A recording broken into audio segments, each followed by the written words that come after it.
Guys நம்ம இப்போ கரெக்டாக கொடைக்கானல் போகிறதுக்கு ஒரு 20 கிலோமீட்டர்ஸ் முன்னாடி இருக்கும். ஸோ சும்மா யூரின் போலாம் வண்டி நிப்பாட்டுனுங்க. அந்த இடத்துல வந்து ஒரு பலாப்பழம் வந்து விழுந்துருக்குங்க. அது எடுத்துகிட்டு வந்து நல்லா இருக்கா இல்லையான்னு பிரித்து பார்க்க போகிறோம். வாங்க மக்களே, இயற்கையாகவே பழுத்து அதுவாகவே கீழே விழுந்துருக்குங்க. எத்தனையோ டைம் நான் அறக்க ட்ரை பண்ணியிருக்கேன். ஏற்காடு போனால் அப்பயும் நம்ம ட்ரை பண்ணோம், காயாக தான் கிடச்சிது. பட் இது கலரே மஞ்சள் கலரில் இது போங்க. இது கலர் ஏன் மஞ்சள் கலரில் இது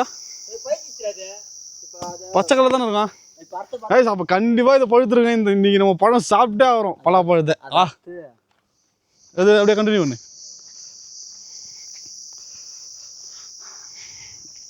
ரொம்பலாம் கூட இல்லை, கொஞ்ச நேரத்துக்கு முன்னாடி தான் விழுந்துருக்குது பாரு பால். மேபி நேற்று விழுந்துருக்கணும் கீழே.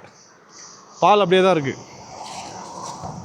இதை உடச்சி பார்க்குறோம் இன்னைக்கு. ஐயோ கைஸ், சாவியே வச்சு ஆயுதமாக யூஸ் பண்ணி கட் பண்ணுறேங்க.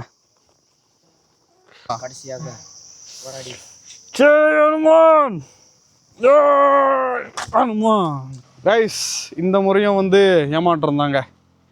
ஆக்சுவலாக இது நல்லா கலராக பழுத்து இருந்த மாதிரி இருந்துச்சு. ஆனால் இது பிஞ்சு கீழே விழுந்து அந்த கலர் மாறி இருக்கான்னு தெரில. இது பாருங்கள், நல்லா வெள்ளை கலர் இருக்குது.